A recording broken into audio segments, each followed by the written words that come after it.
do initial interviews within an organization.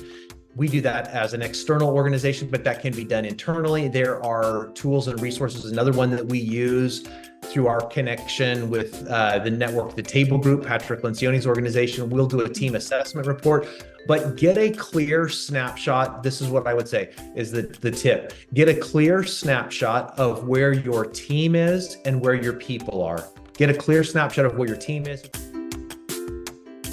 Welcome everyone to today's Scaling with People podcast. I'm Guinevere Kerr, your host and founder of Guide to HR. And I'm excited to have Dan Haakenson, as well as Emily here with me from Haakenson Consulting. And we're going to be talking about mentorship and leadership.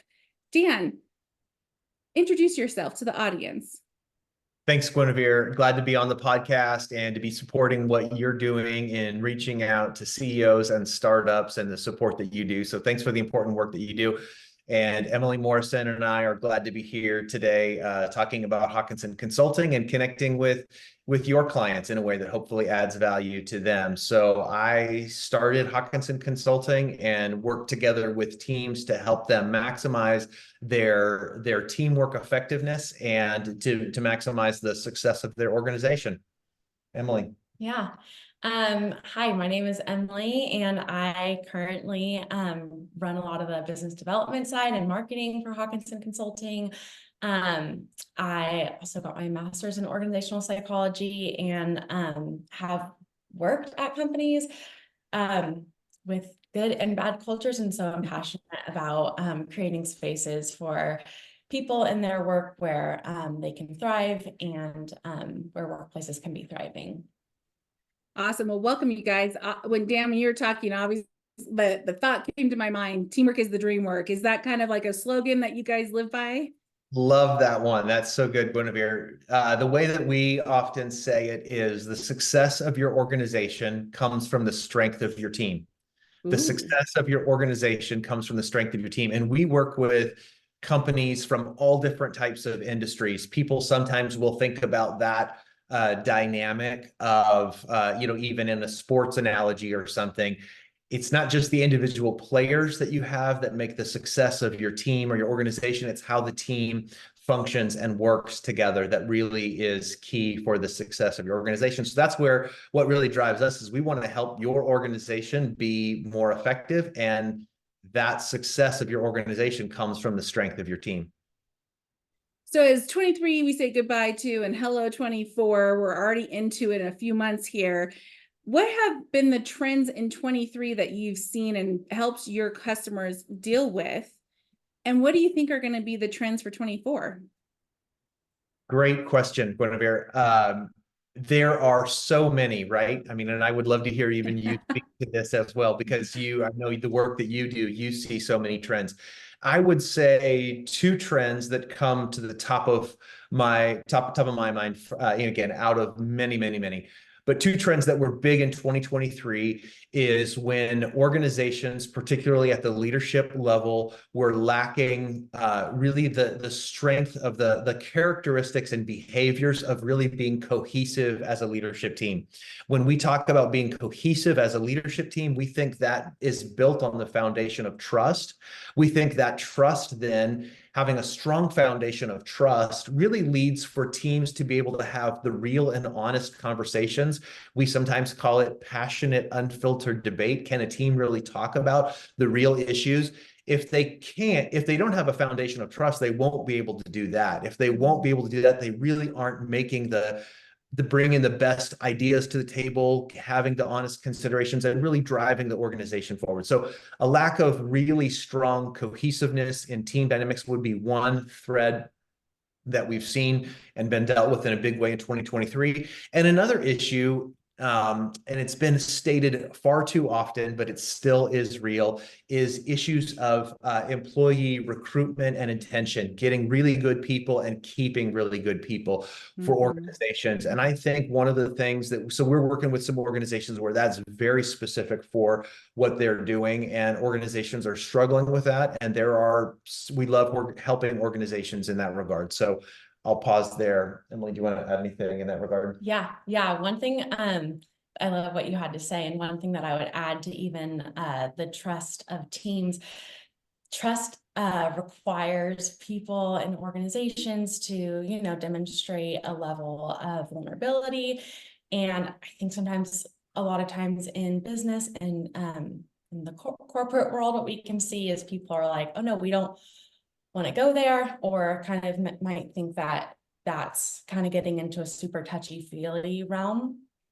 And I think that that's something that we wouldn't agree with. It doesn't have to be touchy-feely, and in fact, it probably shouldn't be in the workplace. But we can reach real levels of trust through vulnerability, and that can even look as simple as there being intentional time set aside for teams to come together and ask questions that get to know you more.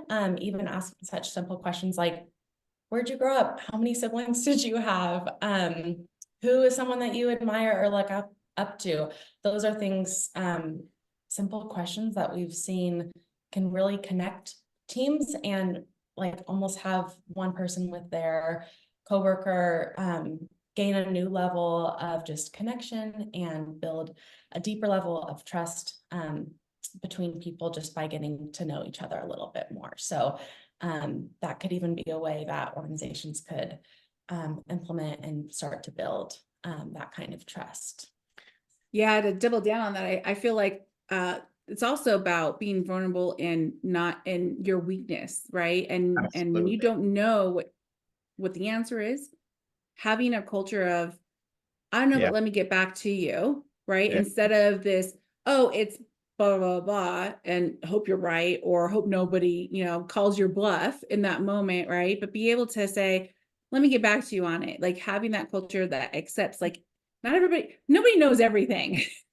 Right. And even like I'm hitting my 2 decades. Oh my gosh, hide the gray hairs. And you know, like every day I still learn something new. Now more on business front stuff than HR, but there's still a lot of things that are changing and updating and improving on the HR front too. And let's not even talk about the AI change of our life, right? So you're always constantly learning and thinking through different things differently. So I think creating that culture of it's okay that you don't know. Just let me know, and let me know when you're going to get back to me on what you find out, or let's talk about who can we come together as a team to figure this out, depending on the process and the problem, right? So for me, I see a lot of trend in regards to just leadership and management and mentoring and coaching. On the management, the front line, the middle manager, that sandwich employee population, it just seems to me, I mean, I even look back at the beginning of my career, it seems to me that companies haven't figured out a way to set people up to be successful managers, more leaders, the first time they start managing someone. It's almost like, you know, hey, oh, they're good IC person, they're excellent at this, they'll be good at manager. No, that's not the case. Just because someone is good at producing whatever it is they're doing in an individual contributor level doesn't mean that can flip the script and be good about managing and leading a team. And I think a lot of companies forget about that and leave these poor managers out in the cold to figure it out, and then wonder why the team's not doing well. Yeah. Those are great comments, Guinevere. We do a lot of work with organizations where they bring us in to do training with managers in that regard. 2 things that come to mind for me in that regard, maybe even for just this conversation, but maybe also for all of the listeners to be thoughtful about in those regards, is I think the thriving organizations of today and moving forward into 2024 are organizations that are intentionally cultivating a culture of development where they're intentional about developing their people. And we know, and you probably might even know better than we do, Guinevere, and all of your work, all of the statistics that are around what happens when people don't feel like there is an opportunity for development for them. But that development does not just mean we're taking here, you were a good individual contributor, now we're giving you the title of manager, and we're giving you people to manage. There's got to be some development to help equip them empower them for the role there. So we do some trainings in those regard. The other thing that I really see as a critical opportunity for organizations in these regards is as people are moved into the levels of middle management, having the team have real ownership and buy-in from that level of middle managers. Some of the organizations that we've worked with, even in this past year of 2023 and going into 2024, have really had that as a area of focus for them.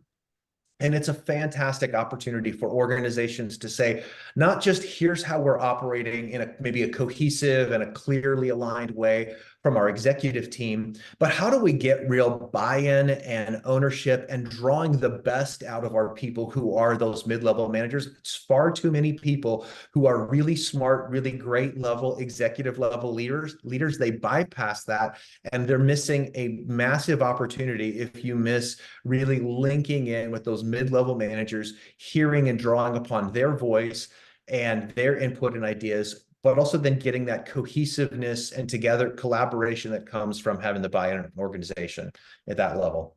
Yeah, absolutely. Middle managers, to me, I look at them as like they are the oil of your machine being your organization.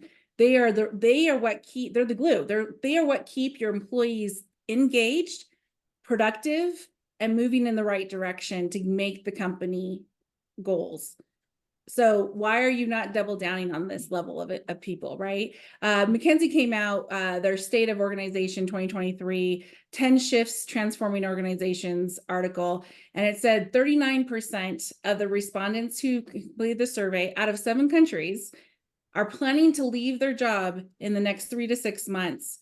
And the reason is behind lack of career development. Yeah, good. Right on. As I said, you probably have better stats, but I mean, I know I've seen so many of them, but that indicates things. So, I mean, again, just as a real story, I'm working with a brand new CEO who just started at the very end of 2023, end of December. And one of the things in my conversations with him, even early into this year, is what are your plans for creating a culture of development? I know there are people within the organization that other even executives that I've been doing coaching with who are saying, I'm thinking about leaving. I'm actively looking for other work because I don't know that there's going to be a pathway for development for me here. It's exactly like what you're talking about. So this is our little shout out to all of the who are listening. Be intentional about the ways that you're developing your people and your teams. It's so important, so valuable. Yeah. I think the L&D function within the HR world just doesn't get enough credit. They're usually one of the first groups to be cut, and when times are tough. And at the end of the day, it may not be easy to say, hey, spend this much money, the person goes to training, you get an ROI of double the amount, right? It's not an easy calculation like that. But at the end of the day, that's what is happening. You are spending so much more money on having to replace the person, losing their knowledge and experience and skill set, and then having to go out and find someone, which some of these startup companies, they're spending agency money on. So that's very costly, right? Anywhere between 15 to 35%, depending on role level and what you've negotiated your contract for. And, at the end of the day, then weeks, months go by, you finally get the person to start, and then they got to ramp up. And are they as equally skilled and knowledgeable as the person who left? May or may not. Maybe they'll be better. I don't know. But like all that time lost, all that productivity lost, and because you didn't want to spend $2,000 to $5,000 a year for somebody to get some training, is that really is that really the right way to go from your ROI? Probably not. Yeah. And not to mention, just to comment on that, like not to mention if that cycle continues and then training's not given to that new person who's hired, like it could be just the cycle that continues. Yeah. And I can't tell you how many times I come into an organization and I'm like, there's no onboarding, like there's no like handoff from the prior person, if there was a prior person, right? Like most of the time I'm coming in, I'm like, okay, well, we got to do an audit to figure out what you guys have and what you don't have to even start talking about the strategy and roadmap of what we need to accomplish. Whereas if you have that person stay in place, you don't lose that continuity. Yeah, so good. So good. Yeah, that's absolutely true. So what do you think is going to be the trends of 2024 from an employee engagement, training, leadership perspective? Or what Yeah, are you already seeing? yeah. Well, just one thing to just comment on it, when something that everybody is talking about, you mentioned as well, just the ways things are continuing to evolve in the world of AI and all that it's Mhm. happening. And I really think that in terms of trends going forward, organizations that, of course, just to state the obvious, organizations that are able to skillfully and appropriately use the resources that are there in those technological ways is critical. But what I would really get to is organizations that are able to optimize on the human component, I think really will have the competitive advantage, because there are so many other tools and resources available by way of technology and otherwise. But there is still that hunger in individuals, and in to go back to that statement that we said earlier, the success of your organization comes from the strength of your team, and people want to be a part of a team, and teams are more effective than simply a collection of individuals. And I think that's just a real piece for organizations to continue to be looking at as they move forward. How do we maximize how we work as a team to leverage our effectiveness and the tools that are at our disposal, including AI?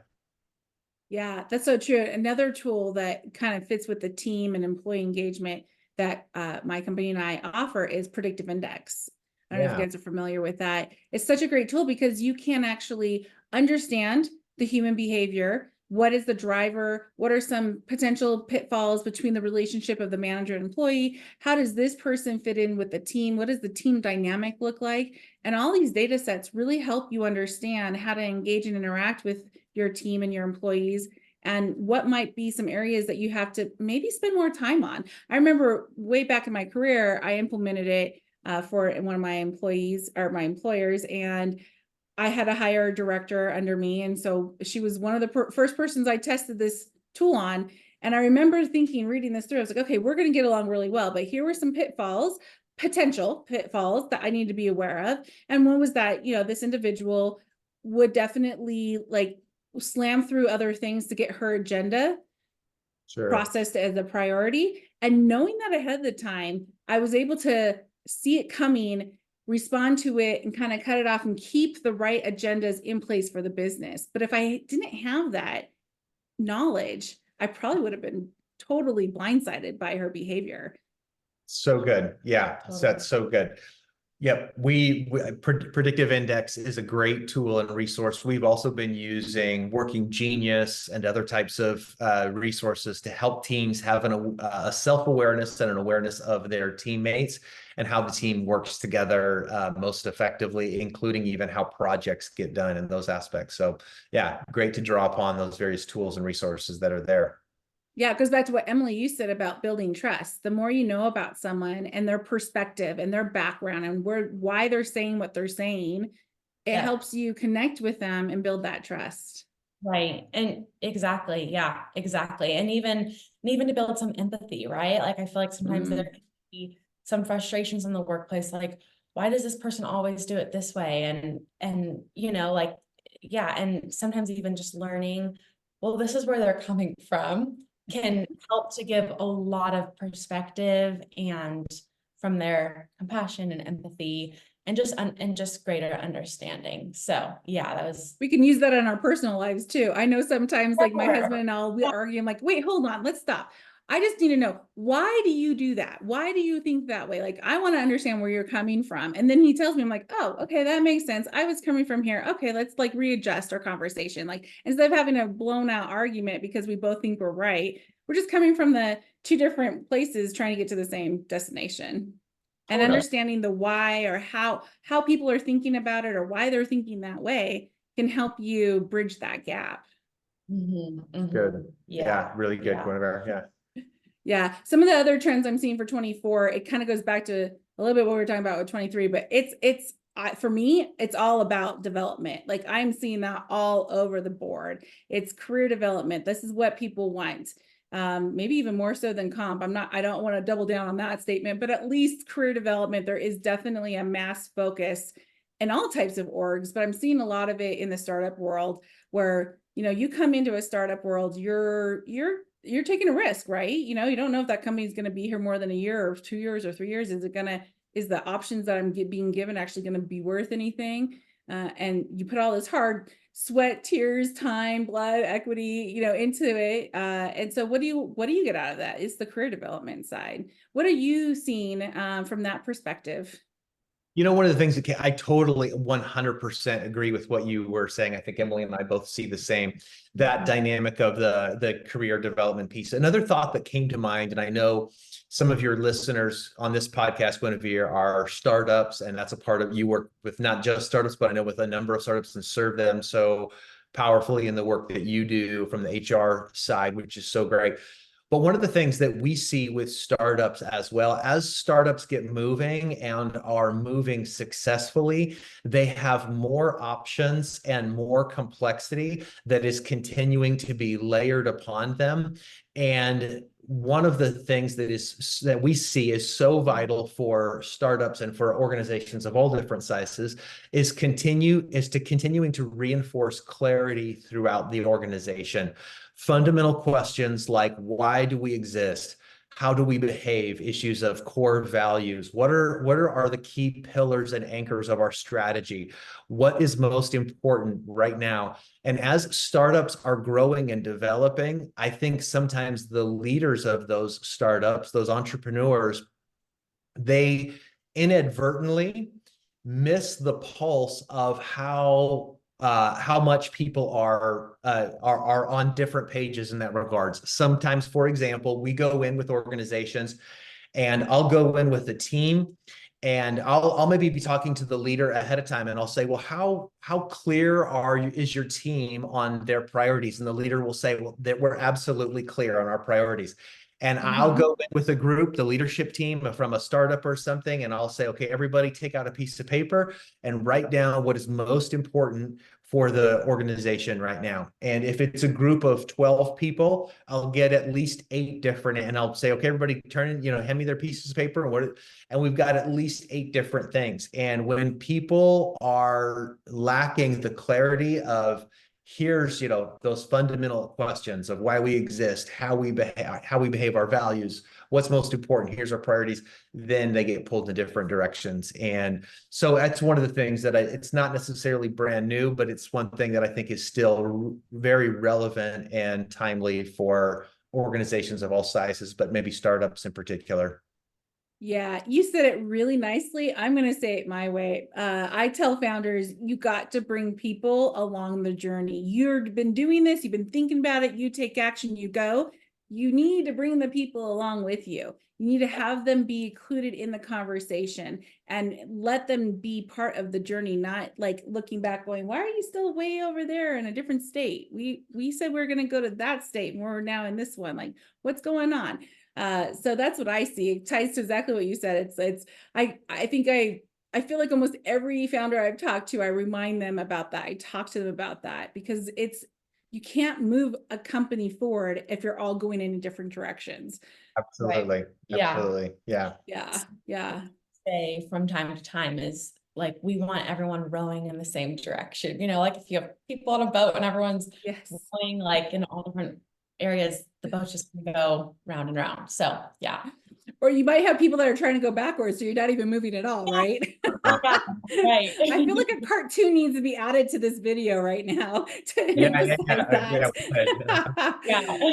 Yeah. So curious for the listeners who are like, okay, I get it. Learning development, career development, I got to put that in place.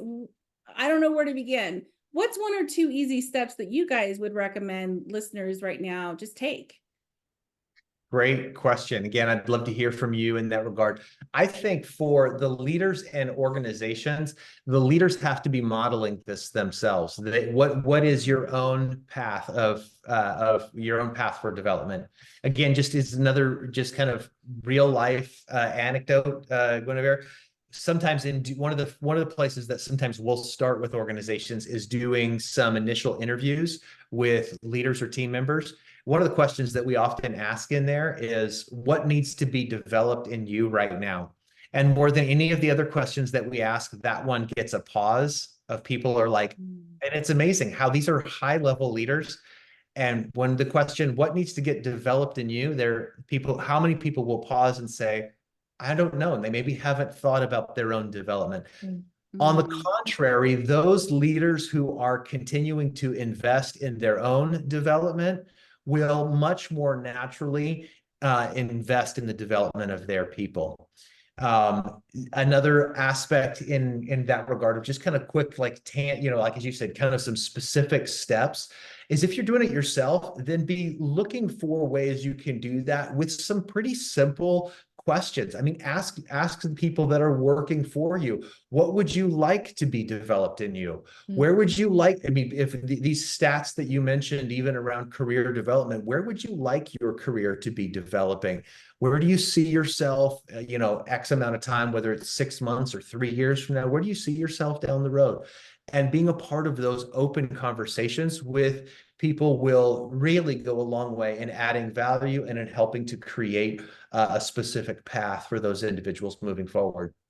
Yeah, and to take that into a place where you're taking notes that are accessible to both you and that person you're talking to, whether you're doing it simple and free through Google Sheet or Google document, maybe you have a tool like Notion, or maybe you actually have a review platform like 15Five, Rippling, Predictive Index has their own performance management tool, somewhere where you're documenting it, and then like having a very succinct, we're going to talk about this once a quarter, once a month, and have that be part of the one-on-one checking in. How's it going? You said you wanted to get here. We talked about here are some steps to get there. Where are you at with those steps? How can I help you? I think that's also another key way of supporting the employees as well. Absolutely. Yeah, those are great things. Yeah. And talking about reviews, so there's a very old article back in 2020, Harvard Business Review, talking about stop asking for feedback. I mean, this is really old, right? But the whole concept is stop asking for feedback. We don't talk about the past, right? It's more like feed forward, or even what I like about this article is it's advice giving. Can you give me some advice about what I should do moving forward? And it's feed forward kind of advice. And I think that also is very beneficial and helpful for people too. Absolutely. Yeah. So good. As we wrap up, I can't believe it. I feel like we could probably be on here for hours because this is such a fun topic. I feel like we don't even dived in yet. Any other last like tips, tricks, tools, or just a different perspective that you'd like to share out to the audience? You want to start with something? Put Emily on the spot. I know. Let me think. Yeah, I think as a tip for listeners, is start with, there are so many different ways you can do this, but start with some way of getting a clear picture on where your team is. Guinevere, you've already mentioned a number of the tools that are out there. As I mentioned, we do it in a way where sometimes we'll do initial interviews within an organization. We do that as an external organization, but that can be done internally. There are tools and resources. Another one that we use through our connection with the network, the Table Group, Patrick Lencioni's organization, we'll do a team assessment report, but get a clear snapshot. This is what I would say is the tip. Get a clear snapshot of where your team is and where your people are. Get a clear snapshot of where your team is and where your people are. Don't assume that you know, but get a really clear and accurate snapshot, a picture of where your team is and where your people are. From there, you can chart a path forward to where you want your team to be. I'll say it again. The success of your organization comes from the strength of your team. A strong team is built on the foundation of trust. A strong team is made up of people who are a team that's developing as individuals, not just as a team collectively, but that's that individual and leadership development and those components. But you got to start with a clear picture of where your team and your people are, then chart a path to how that team can strengthen. That will serve you and your business and your people in ways that are really just tremendous. Yeah, I think I'll add something just off of that, and specifically Guinevere, because I know that this podcast is for sometimes CEOs or leaders of startups, and I think a great just practical thing to implement are weekly team meetings, I guess you could call them, but that's focused on team building or even just connection with the team, and that again builds on the trust and just creating a really cohesive team. So yeah, I love that. And double down on Dan's comment. I think too, what I've seen sometimes is I kind of blasted the CEOs earlier, like, you don't bring your people along on the journey, but there are some that do really good. And then they still have the same issue of people don't know where they're going. And we dive into it, come to find the executive team, there might be one or two people who are not good at getting that message downward. And that's where it's being lost. So that concept of, knowing where your managers, your executives, your leaders are, but then also knowing where your employees are too, and making sure that that message is getting pushed downward and repetitively too, so that everyone rowing the boat in the same direction, and you're actually getting from point A to point B in the fashion that you expect and want it to be, especially in a startup world. You have, very short period of time in which you have funds and money in which you need to do something so that you can go get more money so you can continue doing something. So eventually you get to sell, IPO, or whatever it is that you're hoping to accomplish and why you built your business. So I hope all the listeners took something away from this. There's a lot of content. If you need further support and help, you can reach out to Haakenson Consulting or Guide to HR. We're here to support you guys in your journey. We want to see you be successful. And with that, we'll say adieu. Thanks, everyone. Thank you. you.